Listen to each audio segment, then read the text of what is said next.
Hello everyone, welcome to my YouTube channel. इस video में हम हिमाचल प्रदेश में जो नेशनल हेल्थ मिशन की 1450 आउटसोर्स वैकेंसी है उसके बारे में हम बात करेंगे, जहां पे हम रिजल्ट और जो एचपीएससी की वेबसाइट पे लिस्ट अपलोड हुई है उसके बारे में हम बात करेंगे, और हाई कोर्ट में जो केस है उसके बारे में भी हम बात करेंगे। तो एचपीएससी की वेबसाइट पे आपको डिस्ट्रिक्ट वाइज जो है वो रिजल्ट देखने को, रिजल्ट नहीं बोल सकते उसको, वो लिस्ट है। और ये क्यों अपलोड हुई है, इसका रीज़न है कि हाई कोर्ट में आपको पता है कि आउटसोर्स वैकेंसी के रिगार्डिंग केस था, और वहाँ पे हाई कोर्ट की तरफ से कुछ इंस्ट्रक्शंस दी गई थी कि जो भी लोग जो है वो आउटसोर्स वैकेंसी में अपना इंटरव्यू देंगे तो उनका जो डेटा है वो वेबसाइट पे होना चाहिए, और जो फाइनल सिलेक्शन जिनको मिली है उनका डेटा भी वेबसाइट पे होना चाहिए, तो तभी हमें वो लिस्ट देखने को मिली। अगर हम बात करें रिजल्ट के बारे में, तो आपने अगर मेरी एक वीडियो देखी होगी जहाँ पे ऊना डिस्ट्रिक्ट की जो रिकमेंडेशंस थी उसके बारे में हमने बात करी थी, और मैंने आपको बताया था कि ये रिकमेंडेशन जो है वो एनएचएम ऑफिस भेज दी गई हैं और आपकी ज्वाइनिंग लेटर वहाँ से इशू होंगे। तो इसमें क्या होगा कि कंपनीज के माध्यम से रिक्रूटमेंट हुई है, कंपनी अपनी रिकमेंडेशन एचपीएससी के पास देंगी और एचपीएससी से वो एनएचएम जाएगी और वहाँ से फिर ज्वाइनिंग लेटर आपको देखने को मिलेंगे। अब न्यूज़ आ रही है कि कुल्लू डिस्ट्रिक्ट में, हमीरपुर डिस्ट्रिक्ट में जब वो रिक्रूटमेंट मतलब जो फाइनल रिजल्ट है वो आउट हो चुका है, लेकिन मेरे पास इसकी कोई पीडीएफ नहीं है और ना मुझे इसके बारे में फ़िलहाल कोई जानकारी है।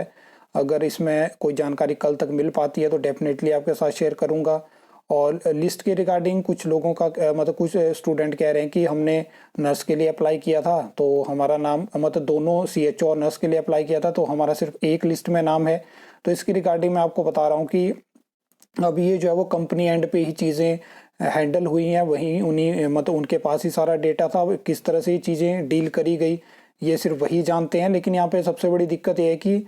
अगर स्टूडेंट कंपनी के साथ कांटेक्ट करने की कोशिश कर रहे हैं तो वहाँ पे कोई फ़ोन नहीं उठा रहा है, तो ये बहुत बड़ी दिक्कत है। अब देखते हैं कि वर्किंग डे है कल, इस पे क्या हो पाता है। और इसमें मैंने आपको बता दिया कि जो आउटसोर्स वैकेंसी के रिगार्डिंग जो केस पहले हिमाचल में था, अब उसमें सरकार जो है वो सुप्रीम कोर्ट जा चुकी है और अब कल वहाँ पे हीयरिंग होगी। ये चीज़ मैं आपको बता दूं कि एनएचएम वैकेंसी के लिए जो केस था उसमें यहाँ पे सीओपीसी दायर हो चुकी थी, जिसके रिगार्डिंग हमने लास्ट वीडियो में भी बात करी थी, और उसमें जो ऑर्डर जनरेट हुआ था उसके बारे में मैंने आपको बताया था कि जो एमडी एनएचएम है उनसे भी रिप्लाई मांगा गया है, तो उन्होंने अपना रिप्लाई जो है वो फाइल कर दिया है। और उसमें क्या है कि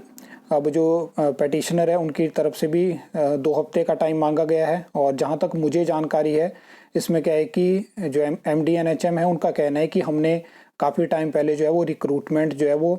एचपीएससी को दी है, और इसमें अब देखते हैं कि आगे क्या हमें देखने को मिलता है। दिसंबर 2023 में कैबिनेट ने इस वैकेंसी को अप्रूवल दिया था, और आउटसोर्स बेसिस पे जब ये वैकेंसी अप्रूव हुई थी तो मैंने आपको तभी कहा था कि आगे बहुत सारी चीज़ें हमें देखने को मिलेंगी। और जून जुलाई अगस्त के टाइम में जो था वो ये मंडी डिस्ट्रिक्ट से हमें रिक्रूटमेंट देखने को मिली। अब आप देख सकते हो कि मार्च 2025 में हम पहुंच चुके हैं, लेकिन अभी तक इस भर्ती में ज्वाइनिंग नहीं हो पाई है। अदरवाइज अगर ये कॉन्ट्रैक्ट बेसिस पे जैसे पहले रिक्रूटमेंट होती थी वैसे होती तो आज को यहाँ पे ज्वाइनिंग हो गई होती। अब ये चीज़ें डिपेंड करती हैं सरकार पे, सरकार चाहती है आउटसोर्स पे भर्ती करवाना, तो फिर अब हम इसमें आगे क्या हो सकता है वो देखने वाली बात होगी। और देखते हैं आगे कोई और अपडेट आएगी तो डेफिनेटली आपके साथ शेयर करूंगा। आई होप आपको ये वीडियो अच्छी लगी होगी, इन्फॉर्मेटिव लगी होगी, तो वीडियो को लाइक कमेंट शेयर कर सकते हो, चैनल को सब्सक्राइब कर सकते हो फर्दर न्यू अपडेट्स के लिए।